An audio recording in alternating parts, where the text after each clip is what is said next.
Hello प्यारे बच्चों, आप लोग कैसे हैं। चलिए प्यारे बच्चों, आप लोग अच्छे होंगे। तो आज फिर मैं वीडियो नंबर कल प्रोवाइड नहीं कर पाया था, तो बारिश हो रही थी। तो आज मैं वीडियो आप लोगों को 29 प्रोवाइड करूंगा। तो विभव प्रवणता और वैद्युत क्षेत्र की तीव्रता में संबंध हो गया था। तो आज हम समविभव पृष्ठ क्या है और लिखा गया समविभव पृष्ठ क्या है, इसके बारे में आप लोगों को बताएंगे। और समविभव पृष्ठ के जो विभिन्न गुण हैं उनको हम व्यक्त करेंगे। तो सबसे पहले हम आप लोगों को क्या पढ़ाएंगे, समविभव पृष्ठ। लेकिन इससे पहले आप लोग चैनल को सब्सक्राइब कर लीजिए, शेयर कर दीजिए और अपने दोस्तों के पास, तभी मज़ा आएगा पढ़ने में। और आप लोग पढ़िए प्लेलिस्ट में जाकर, तभी उसका लुत्फ उठा पाएंगे। चलिए, तो समविभव पृष्ठ क्या है, यही मुझे पढ़ना है। तो समविभव पृष्ठ क्या है कि वैद्युत क्षेत्र में स्थित ऐसा पृष्ठ जिस पर प्रत्येक बिंदु पर विभव क्या होता है, समान होता है। प्रत्येक बिंदु पर विभव क्या हो, समान हो, तो उसे हम लोग क्या कहेंगे, समविभव पृष्ठ क्या कहेंगे। क्या कहेंगे, समविभव पृष्ठ कहेंगे। तो चलते हम लोग लिखते हैं कि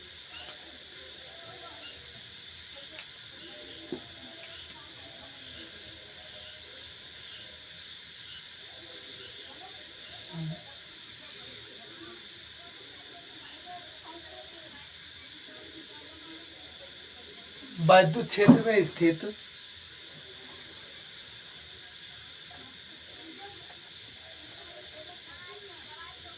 ऐसा पृष्ठ जिस पर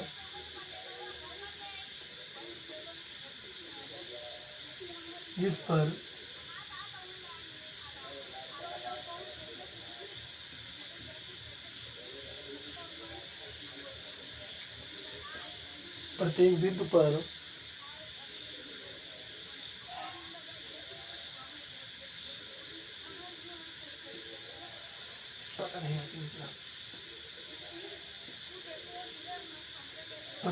पर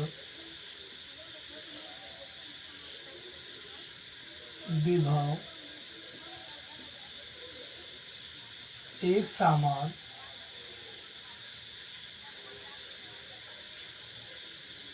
समान हो, समविभव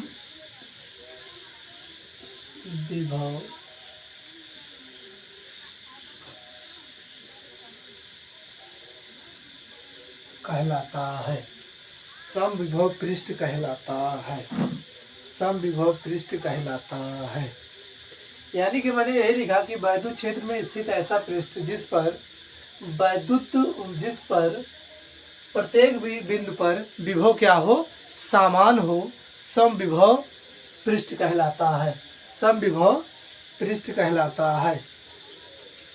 अब नई लाइन से लिखेंगे,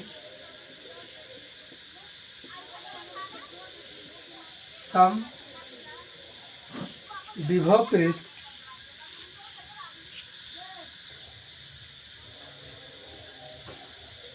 तो देखेंगे कि वैद्युत समविभव पृष्ठ कहलाता है। तो समविभव पृष्ठ के किन्हीं दो बिंदुओं के बीच वैद्युत विभवांतर क्या होता है, शून्य होता है। समविभव पृष्ठ के किन्हीं दो बिंदुओं के बीच वैद्युत विभवांतर क्या होता है, आपका शून्य होता है। तो उसके बाद फिर मैंने लिखा कि समविभव पृष्ठ के गुण, प्रॉपर्टीज ऑफ इक्विपोटेंशियल सरफेस, यानी कि समविभव पृष्ठ के गुण, इसके कौन कौन से गुण हैं। तो जो पहला इसका गुण है, किसी आवेश को समविभव पृष्ठ पर किसी एक बिंदु से दूसरे बिंदु तक ले जाने में किया गया कार्य शून्य होता है।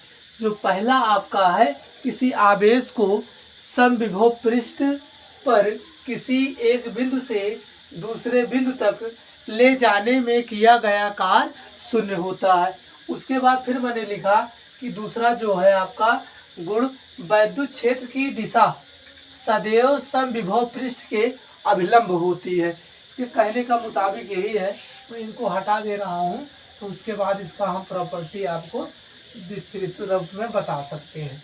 तो देखिए, ये मान लीजिए आपका कोई समविभव पृष्ठ है। ये आपका समविभव पृष्ठ है। मैंने लिखा कि वैद्युत क्षेत्र की दिशा सदैव समविभव पृष्ठ के अभिलंब होती है। तो अब ये क्या हो जाएगा, वैद्युत क्षेत्र की दिशा हो जाएगी। क्या होता है, वैद्युत क्षेत्र की दिशा सदैव समविभव पृष्ठ के अभिलंब होती है, अर्थात समविभव पृष्ठ के किसी बिंदु पर खींचा गया अभिलंब, समविभव पृष्ठ के किसी बिंदु पर खींचा गया अभिलंब उस बिंदु पर वैद्युत क्षेत्र की दिशा को व्यक्त करता है, उस बिंदु पर वैद्युत क्षेत्र की दिशा को व्यक्त करता है। फिर से समझने की कोशिश कीजिए कि मैंने क्या लिखा कि वैद्युत क्षेत्र की दिशा सदैव समविभव पृष्ठ के अभिलंब होती है या लंबवत होती है, अर्थात समविभव पृष्ठ के किसी बिंदु पर खींचा गया अभिलंब उस बिंदु पर वैद्युत क्षेत्र की दिशा को व्यक्त करता है, उस बिंदु पर वैद्युत क्षेत्र की दिशा को व्यक्त करता है। फिर मैंने तीसरा लिखा कि दो समविभव पृष्ठ कभी एक दूसरे को नहीं काटते हैं। इसे बात समझने की कोशिश कीजिए। दो समविभव पृष्ठ, अब दो समविभव पृष्ठ आपका, एक समविभव पृष्ठ ए हो जाएगा, एक समविभव पृष्ठ आपका ए हो गया और दूसरा समविभव पृष्ठ आपका ए हो गया। तो जो पहला समविभव पृष्ठ है इसकी दिशा वैद्युत क्षेत्र की ए है।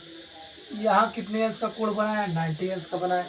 लेकिन जो दूसरा समविभव पृष्ठ है इसका आपका क्या है, वैद्युत क्षेत्र E1 है, इसका E2 है, इसका क्या है E2 है। तो इसका देखिए जो ए वैद्युत क्षेत्र की दिशा ए है इसका यहाँ कितना बना रहा है 90 अंश। लेकिन जो दूसरा पृष्ठ है आपका, दूसरा पृष्ठ समविभव पृष्ठ है, इसका जो 90 अंश बनाएगा ए बनाएगा। वही मैंने लिखा दो समविभव पृष्ठ कभी एक दूसरे को नहीं काटते, दो समविभव पृष्ठ एक दूसरे को कभी वैद्युत क्षेत्र की दिशा जो होती है कभी नहीं काटती है। फिर मैंने लिखा क्योंकि यदि ऐसा होगा तो उनके कटान बिंदु पर खींचे जा सकने वाले दो अभिलंब उस बिंदु पर वैद्युत क्षेत्र की दिशा को व्यक्त करता है। क्या व्यक्त करता है, वैद्युत क्षेत्र की दिशा को व्यक्त करता है। ये दोनों वैद्युत क्षेत्र की दिशा एक दूसरे को कभी नहीं काटेंगी या कभी नहीं मिलाप करेंगी। वही मैंने लिखा, फिर समझ लीजिए, दो समविभव पृष्ठ कभी एक दूसरे को नहीं काटते हैं क्योंकि ऐसा होगा तो उनके कटान बिंदु पर खींचे जा सकने वाले दो अभिलंब, इनके कटान बिंदु पर खींचे जा सकने वाले दो अभिलंब मतलब 90 अंश लंबवत खींचे जा सकने अभिलंब उस बिंदु पर वैद्युत क्षेत्र की दिशा को व्यक्त करेगा। लेकिन ऐसा असंभव है। लेकिन क्या है, ऐसा असंभव है। क्यों असंभव है, क्योंकि जो वैद्युत क्षेत्र की दिशाएं हैं दोनों एक दूसरे के क्या हैं, मतलब अल्टरनेट है। एक इधर जा रहा है तो एक इधर जा रहा है। देखिए वैद्युत क्षेत्र की दिशा एक इधर जाएगा एक इधर जाएगा, एक दूसरे को कभी ये वैद्युत क्षेत्र की दिशा नहीं काटेगी। उसके बाद फिर मैंने लिखा अगला कि प्रबल वैद्युत क्षेत्र में समविभव पृष्ठ पास पास होता है, लेकिन दुर्बल वैद्युत क्षेत्र में समविभव पृष्ठ दूर दूर होता है। जहाँ प्रबल वैद्युत क्षेत्र होता है वहाँ समविभव पृष्ठ दूर दूर होते हैं या पास पास होते हैं, और जहाँ दुर्बल वैद्युत क्षेत्र होता है वहाँ समविभव पृष्ठ क्या होते हैं, दूर दूर होते हैं। तो आपका समविभव पृष्ठ और समविभव पृष्ठ के आपको गुण बता दिया गया।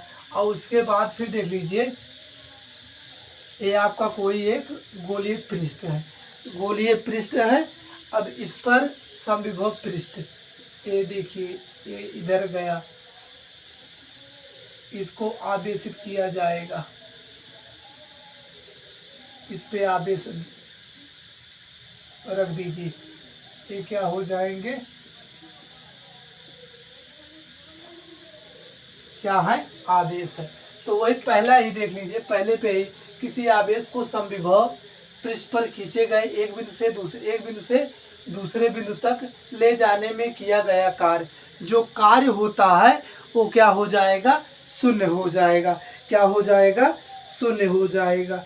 क्या हो जाएगा आपका, शून्य हो जाएगा।